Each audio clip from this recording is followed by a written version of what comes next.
And now, in studio, bringing his Midwest values from the Show Me State to the land of San Diego. He's a triple threat, licensed as an attorney, mortgage broker, and a top producing realtor who's crushing the competition. Here to deliver you what's happening in the trenches of the market. Your host, Michael Gaddis. Welcome back to the Michael Gaddis Show on AM 1170 The Answer. I am your host, Michael Gaddis of FrontierLoanGroup.com. That's Michael Gaddis of FrontierLoanGroup.com. And if you want more information about me, you can go to FrontierLoanGroup.com, or you can go to my Facebook page or my YouTube page. Just Google Facebook Frontier Loan Group or YouTube Frontier Loan Group. And just for everybody's knowledge, I video record my sessions in here, and I post them on Facebook so that you can, watch me in the studio talking to you about everything and anything related to real estate. So I wanted to start this segment a little bit, telling you a little bit of another story about reverse mortgages that I came across, and I think you're going to find this one interesting. There's a lady up in Long Beach, and we'll call her Kathleen, that's her name. Sweetest lady, she's 69 years old, and her husband just recently passed away, literally like 2.5, 3 months ago. So I started talking to her about reverse mortgages, and she said, okay, so she made up an appointment for me to come and see her, and one of the reasons why she wanted me to see her is because now that her husband has passed away, her income is reduced significantly. So she has some investments and things, but she wants to try to find a way to make her finances a little bit better. Well, when I went over to her house, the first thing I noticed, as I said, she lives in Long Beach. It's a small house. It's a 2-bedroom, 1-bath. It's probably about 1,300 square feet. But the house on the outside had a significant amount of deferred maintenance, like crazy, crazy amounts. Like there's obvious wood rot around the eaves. The stucco was damaged on the front. The paint, I guess at one time she had hired a painter, or started to hire a painter, or somebody did, because the wood was all sanded down, so it was blotchy everywhere. It was an eyesore on the street, to say the least. So I walk inside, and I go sit on her couch, and then and she has these big windows that show her backyard. In the backyard, she had this giant gazebo with a spa in the middle of it, and the gazebo was tipped over and falling apart. And the spa looked like it was, 30, 40 years old. And, all around the house on the exterior were these rusted gutters you could see. I mean, the house was in severe disrepair. So I went through her numbers, and I said, you know what? I said, you're a very good candidate because this is going to help you because of X, Y, and Z, and you're going to be able to do this and that. So she seemed very interested, and I said, but we have a problem. I said, the problem is that in order to get this particular reverse mortgage, you're going to have to get an appraisal, and it's an FHA appraisal, and they're going to have a problem with the condition of this house. And even if they didn't, they're going to knock the value down so much, it's not going to be beneficial to you. So I recommend that you get the exterior built out, the painting done, and some of the repairs done around the house, because it's really going to help you when they do the appraisal. Well, she says, okay. So I said, are you able to do some shopping for some paint? And she's a very, very nice lady, very sweet. And so she says, yes, I can do it. And so I said, okay. So she started getting these people that were coming over. So I called her a couple days later. How's it going? She says, well, the bids are coming back really high. She says they're coming back at like $14,000 and $13,500 and $11,000. I'm like, to paint your house and to fix the repairs? I'm like, I'm not a painter or an expert in anything, but that sounds a little high to me. So I said, look, here's the deal. Why don't you just keep interviewing, but don't sign any paperwork without me looking at it. And I said, in the meantime, I'll try to find some people too, and we'll see, between the two of us if we can find you a good bid. So she goes, okay. So the next day I call her about 4 p.m. and she's crying. She's crying. And I said, why are you crying, Kathleen? And she says, I'm crying because you're going to be mad at me. And I said, why am I mad at you? She says, I signed a contract to paint my house. I said, well, I thought we were going to talk about that. I said, what are they charging you? And she says, they're charging me $11,000. And I said, to paint your house? And I said, yeah. She goes, I didn't want to sign it, she said. She goes, but they wouldn't leave. And I said, what do you mean they wouldn't leave?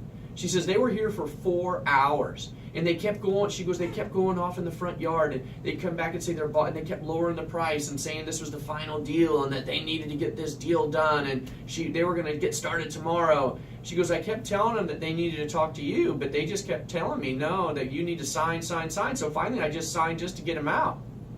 So I told her, I said, Kathleen, just calm down. And I said, do you have their phone number? And she said, yeah. So I said, okay, she gave it to me. And then I put on my different hat. Because as most of you know, I'm not just a mortgage broker, I'm also an attorney. So I went attorney on these guys, and boy was I mad. And I called them, and they answered the phone, and I just railed into them so fast. And it was almost like I didn't even give them a chance to talk. I just bulldozed them. And I told them, I said, look, you're a licensed contractor. I said, I'm going to give you an opportunity to save yourself.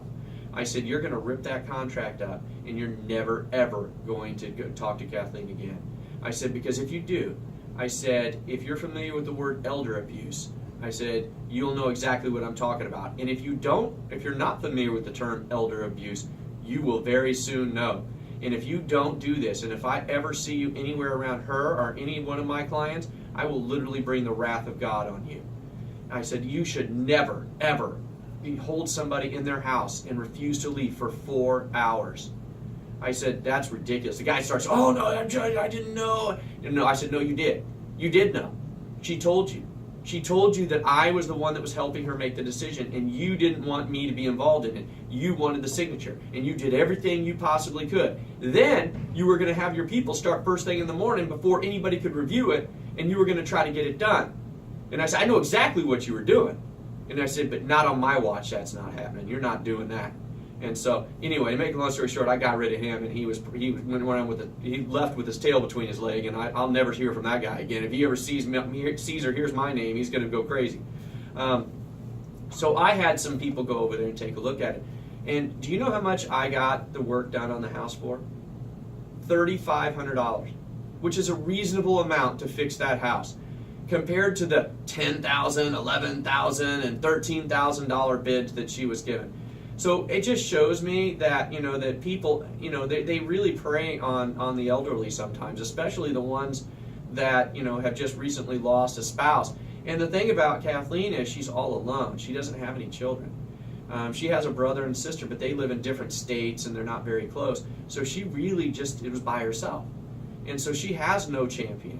Her husband passed away that she was taking care of. He was sick for a while, and that's why the house got, so much deferred maintenance. They were just concentrating on him, and they didn't concentrate on anything else. And people who drive by the house could see it. They know. They're trained to know that, hey, this might be a good person to talk to. And because, it's funny, when I left the second time I went to see her, I was leaving, there was 2 guys walking towards her house. And the first thing I looked at them said, she's not interested. They go, you don't even know where. I said, I don't care what you're selling. She's not interested. And one of them happened to be a solar guy, and I can't remember what the other guy was. I said, you just turn around. And I said, go. I said, she's not interested. And, but I mean, sometimes with my clients, I have to really kind of watch out for my clients. And I do watch out for my clients. And I take their well-being very seriously. And just a warning out there for any of you out there who try to scam any of my clients, you're going to deal with me. And you don't want to deal with me. Trust me. Well, anyway, I'll kick on here to the benefits and considerations of a reverse mortgage now. So one of the big benefits of a reverse mortgage is the ability to eliminate your monthly mortgage payments. That's a huge benefit for a reverse mortgage, especially for a senior who's like 70 years old and still has a house payment. Because remember, when you're 70, most seniors are on Social Security and small pensions. They don't have a lot of income coming in. So the fact that they're still dishing out for housing takes a lot away from their net income that they get every month. So freeing up that net income is huge in and of itself. So the fact that you can eliminate that forward mortgage payment can really help. Now, just to be fair, and we'll talk about this in the considerations, you still have to pay your property taxes and insurance, okay, and HOA, whatever it is. This just eliminates the actual principal and interest portion of the payment. So you still have to pay for the property taxes and insurance. But, I mean, take for example, if let's say you have $1,800 of income every month and you have an $1,100 principal and interest house payment. By eliminating that $1,100 a month, it basically frees up your money and gives you $1,800 to work with in a given month versus the $700 net that you would have if you made your house payment. Now, technically, you are still making a house payment because it's a deferred house payment, but the reality is that what you care about most as a senior is your net disposable income every single month. You care about what you have in your pocket. So eliminating the monthly mortgage payment is huge. The next thing is the borrower may occupy the house until they pass away or cease living in the house for more than 1 year. So literally, if you get a reverse mortgage, you can live in that house until you're 130 years old. You can literally break the Guinness Book of World Records for lifespan, and they cannot kick you out of that house. So that is a huge benefit of that. Now, what I mean by cease living there for more than 1 year, that means if you go into a nursing home or an assisted living facility and you're not there continuously for 1 year, then technically the reverse mortgage lender could say, okay, it's time for you to pay this back. And how would you pay it back, you'd say? Well, your kids could either refinance the house and take possession of it and then pay what you owe back, or they could sell the house and then they get to keep whatever equity's there.